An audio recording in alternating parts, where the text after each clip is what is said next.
Hey folks, Frank the Pest Geek here. So it's about 6:40 in the morning. I've gotten up late today because I'm exhausted. Making coffee here, and as you can see, I bring my own laboratory of brew. I'm just exhausted. Where's my thing? My plunger and my coffee maker. So up at 4:30 yesterday because can't sleep when I'm in a hotel.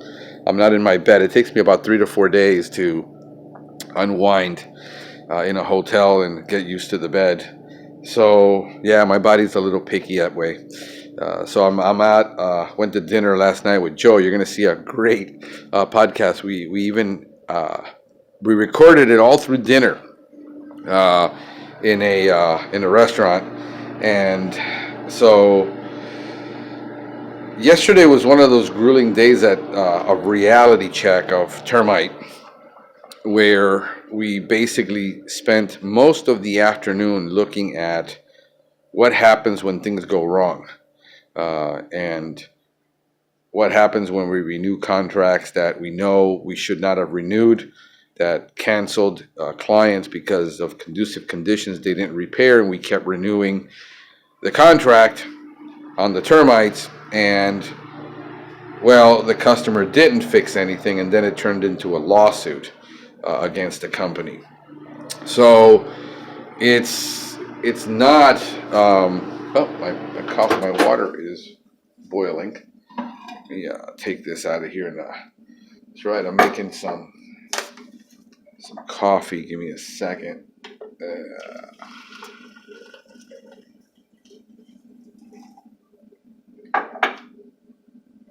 Let that steep there for a couple minutes while I talk to you. So it's just a reality check. This would be that class that I would send. It made me question.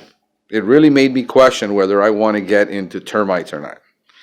The whole reason I'm taking this course is to learn what termites are really about, because I've never personally done termites. I mean, the whole process of servicing it is not that difficult. It isn't the servicing part. It isn't what equipment do I buy, how do I actually perform the service. The service is pretty straightforward when you're doing termite. You know where all the points are in the home that you need to treat. You either go with liquid or you go with bait. There seems to be a preference here for bait for many reasons that Joe discussed with me on that podcast, especially when it comes to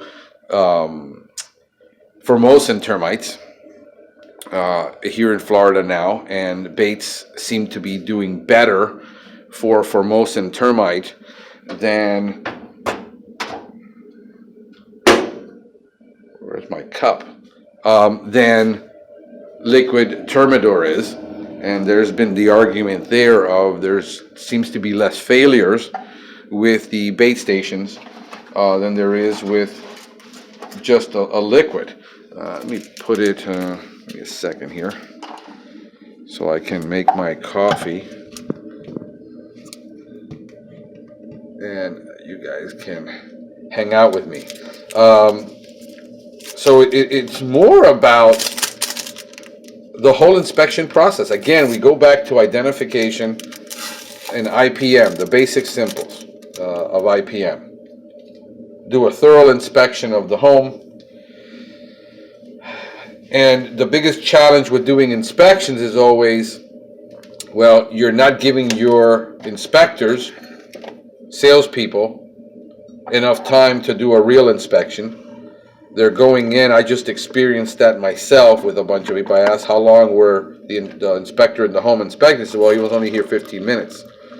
Well, 15 minutes, not a whole lot you can do in 15 minutes to inspect a home. I think I put too much sugar, so I put a pack in there. So I'm gonna, wait a second. Yeah, that's right. I make my own French press when I travel, because most of the coffee that I've had in hotels isn't that great. So I have a preference of what I like. And yeah, folks, so the whole deal is inspections. Inspections. I mean, if you're not spending an hour to an hour and a half on average, and how long should an inspection take? It should take as long as it takes to you to find what's really wrong. And then the technician comes in, so the inspector didn't find it, didn't note it, didn't document it. The technician is supposed to come in, and a lot of companies don't want to put all that detail in a contract, because then it pigeonholes the technician into what they're supposed to be doing. And the argument always is that sales and the technician don't know what they're doing. And listen, I've been a technician, salesperson my entire life. And the salesperson sells it, and then it's off to the company to pull it off in the technical aspect. And I've been there. So I understand that completely. However, the salesperson needs to be a master inspector, trained to inspect that property, to identify where the problems are, where the conducive conditions are, and protect the company against a potential loss. It's CYA, cover your assets. When you compensate a inspector purely on commission, and you put a quota and say the only way you're going to make money here is if you sell, then you create a conducive condition in your own organization that is conducive to selling anything because I need to make money. That is the problem with the industry. That is the problem that I find myself observing constantly, where it's easy if the technician, the salesperson is selling a GHP service. Hey, ants, roaches, it doesn't really matter what the salesperson knows about pest control, because really it is up to the technician to correct that problem. Yes, you do inform the customer of conducive conditions, and if they don't fix it, does it make the job more difficult? Yes, it does. However, with ants and roaches, we've done it, roach service in inner city HUD, where the hygiene was never going to get fixed, and we solved the roach problem. This is different when you're dealing with.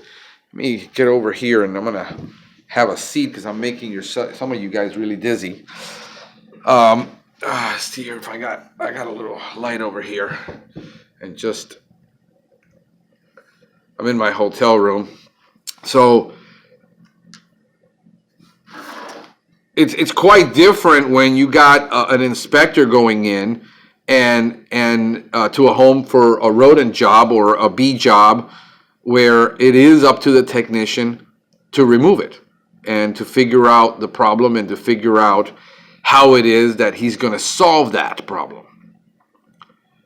It's quite another when you sell it and you sold it at $165, and it's going to take the technician 3 hours to clean that out, 2 hours, and then 5 callbacks, and the technician is also getting paid on production only, and he realizes he's going to do that entire job, and it's going to take him 4 hours of 4 man hours and 3 trips, and you sold it for $165, and yeah, he's going to make it up in the long run, but in the meantime, he still has to make 5 trips to that house because you undersold it.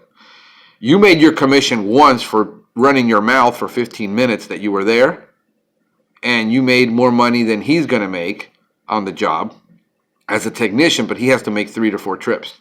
On top of that, the company stacks 15 stops a day, and he doesn't have the time to do that job right, and then this is where you end up in cancellations. Well, that's not a big problem if you get a cancellation on an ant job. if the B job takes much longer than he thought because he actually needed to spend more time there. The rodent job is going to take multiple trips. We know this.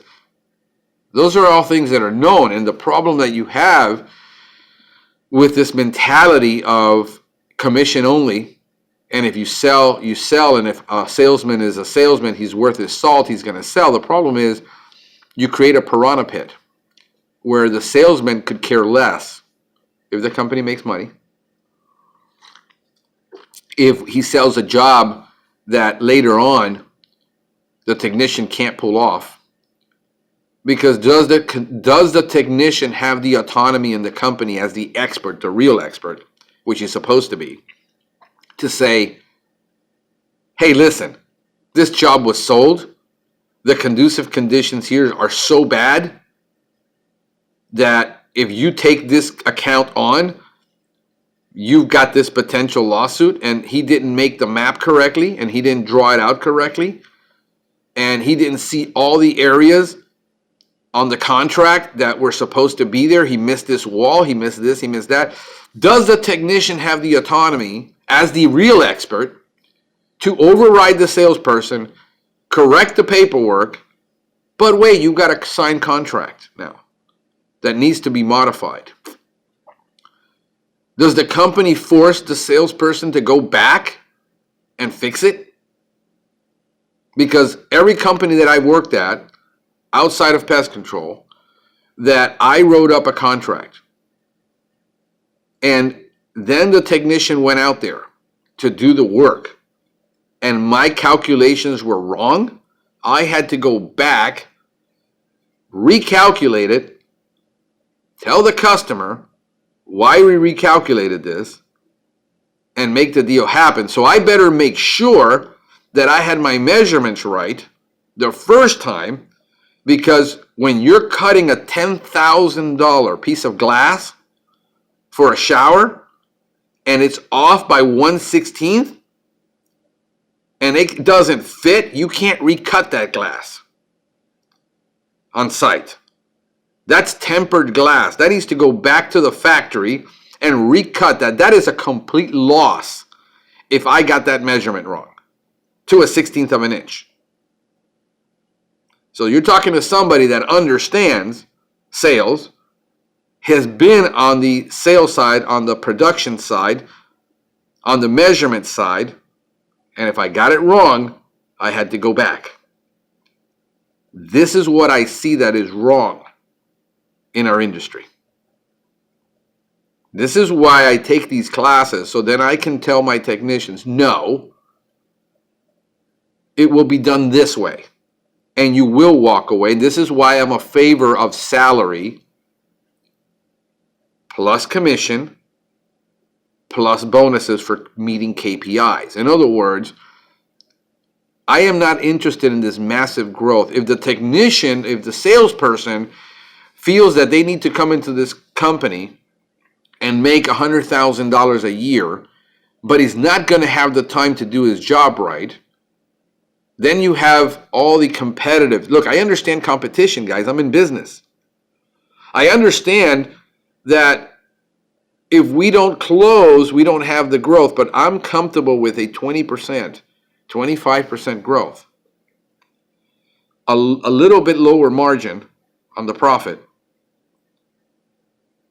That we all make less as a company, all of us, me, the owner, the salespeople, the technician, that we're not focused on this, I need to make X amount of money. If you're a technician that needs to make $75,000, you're out of luck.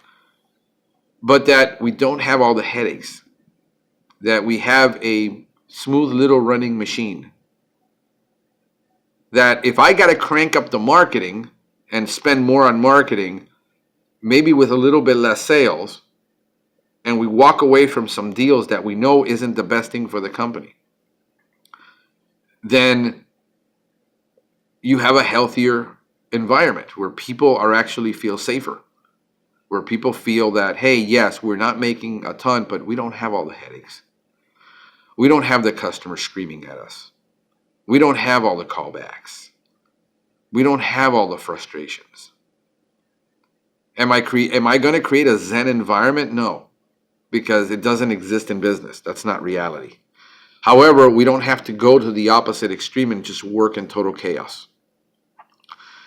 This is what I'm evaluating now. If I got to hire a CPO now to do this work, but all contracts go through me. Where are the pictures?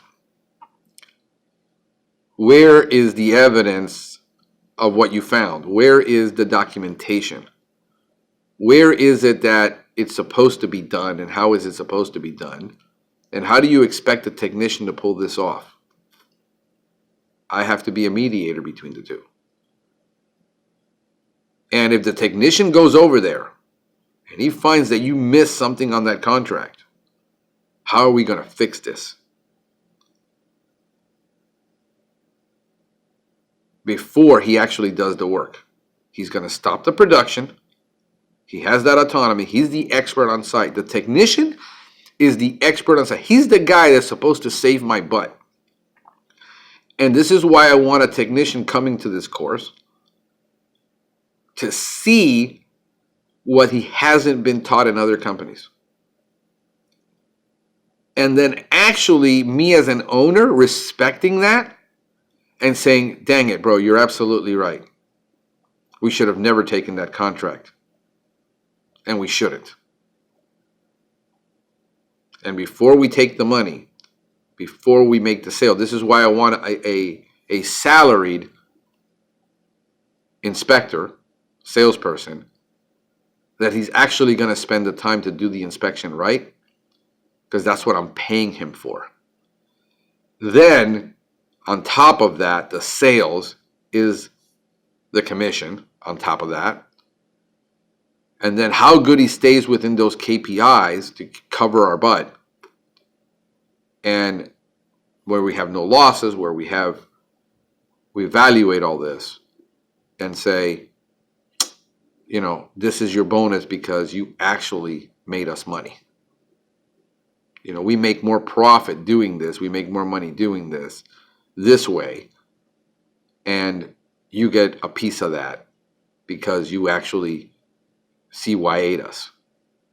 So when we have when we foster an attitude and a culture of covering each other's butts in the field, then we have a system that is harmonious, that people really want to work here. This is what I'm striving for. This is what I'm going for in our company. Not the massive growth. I've already seen the companies that are growing at 50 to 100% a year.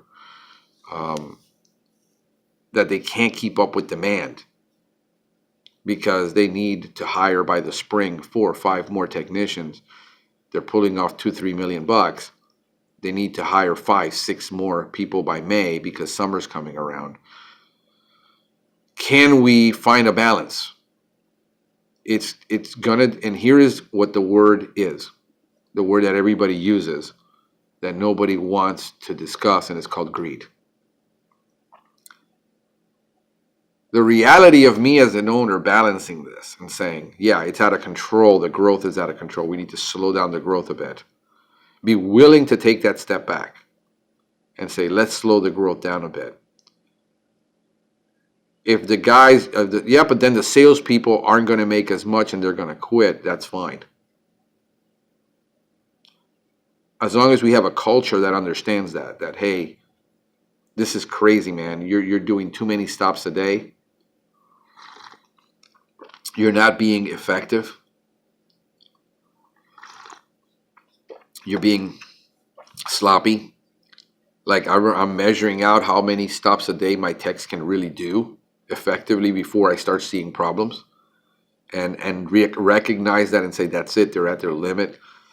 On average, is about 10 a day to 12 max. If we're really compacted together and in route density, then yeah, they can pull off 10. We throw in a callback and an add-on, you're at 14. That's way too many.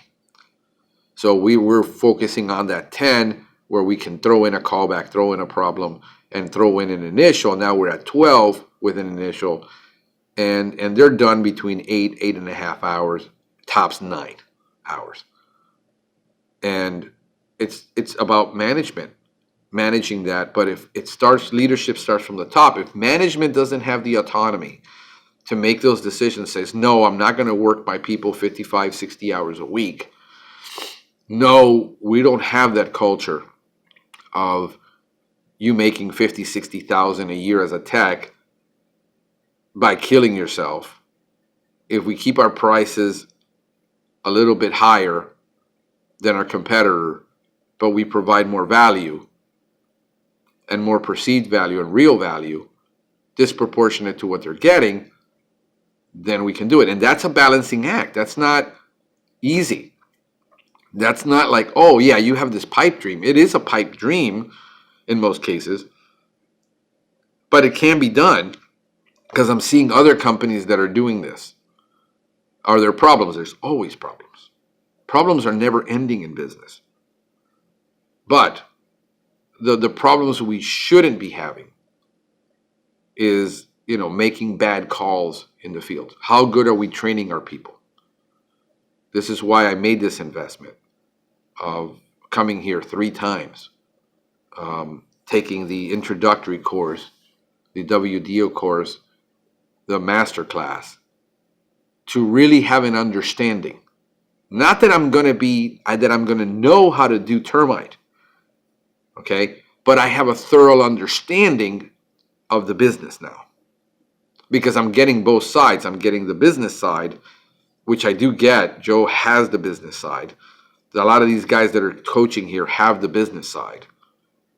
We're seeing the technical part, we're seeing the entomological part, and we're seeing the business side.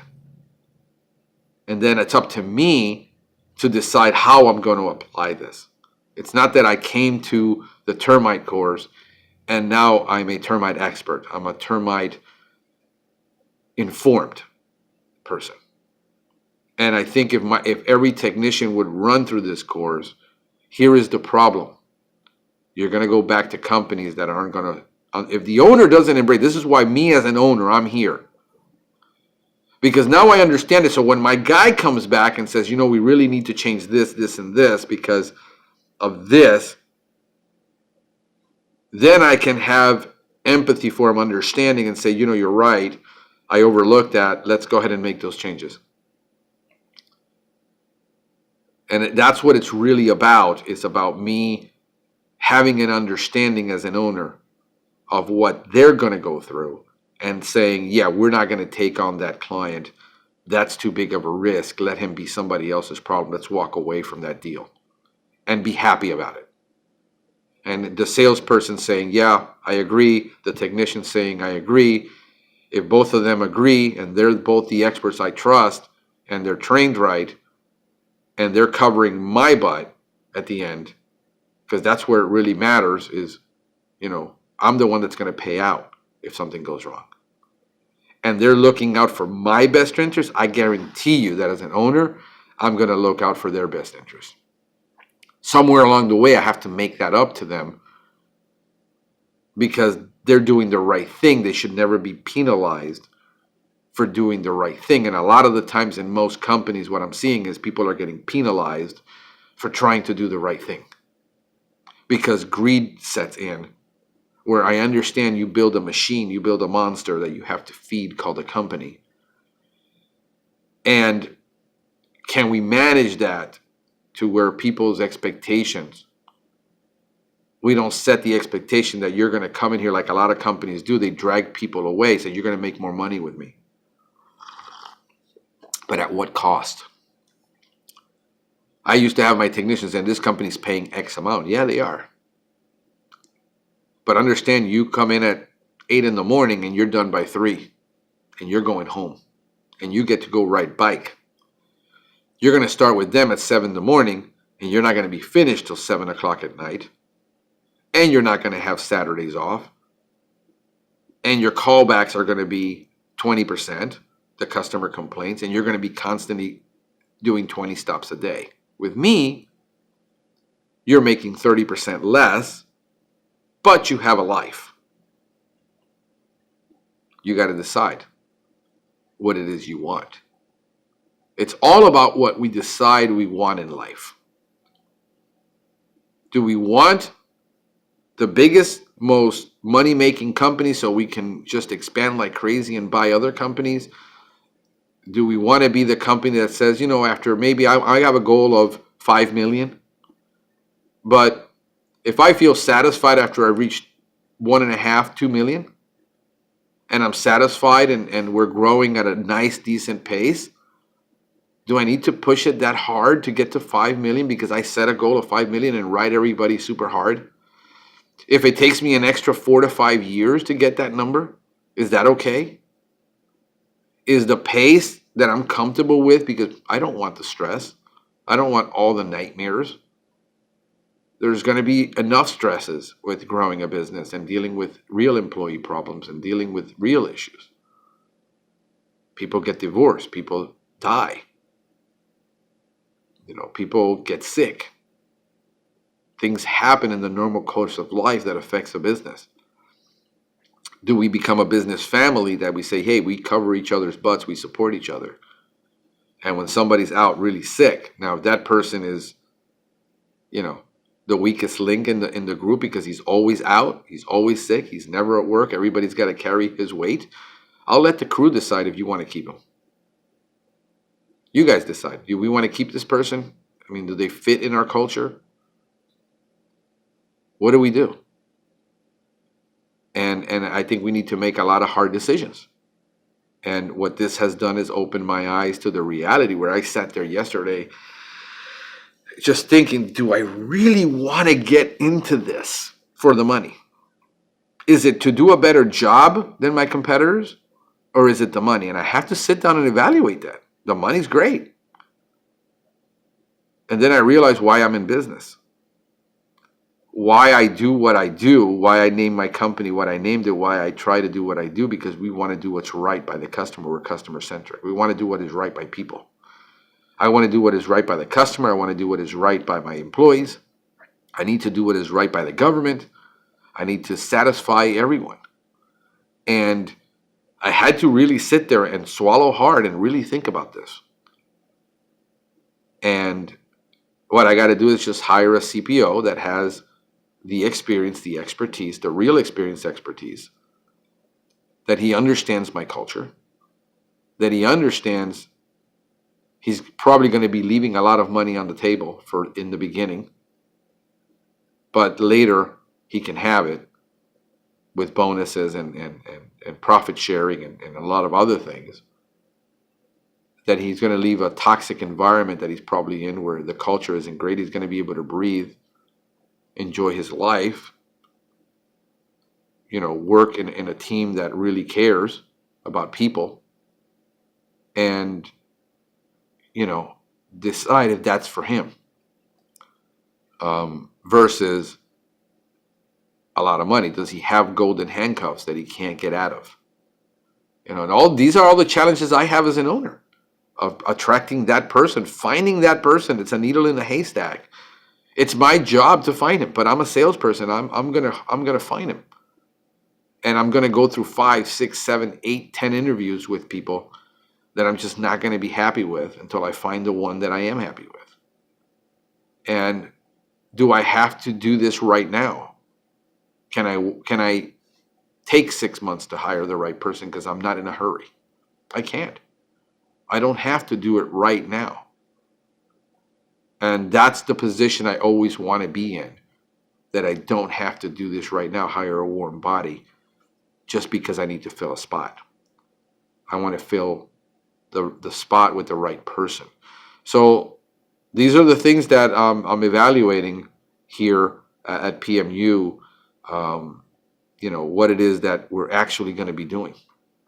And how do we actually, the how part, how we treat something is always going to be depending upon the structure, but that's going to depend upon the expertise. And this is why I want a CPO that's going to be a technician, that's going to be a salesperson. He's going to be the inspector. He's going to be the technician right now. So and I'm going to sign off on the deals and saying, doesn't seem like a good deal. Let's forget about this. This is too tough. How many of these have you done successfully, and how many of these have you botched? Because just we can't help the customer. This is too far gone. And make that call as an owner and say, "No, let's not do this." And pay him a salary so he doesn't feel that and pay him a good production commission for doing the work, and pay him a good commission so that at least if we does lose here, he gains here. It's always a balancing act. It's not a balance. You're never going to find a balance. So guys, I'm going to get to my yoga now because I got to get ready and I got to be in class by 8, and it's probably close to 7 already. So this is Frank the Pest Geek wishing you a pestacular day.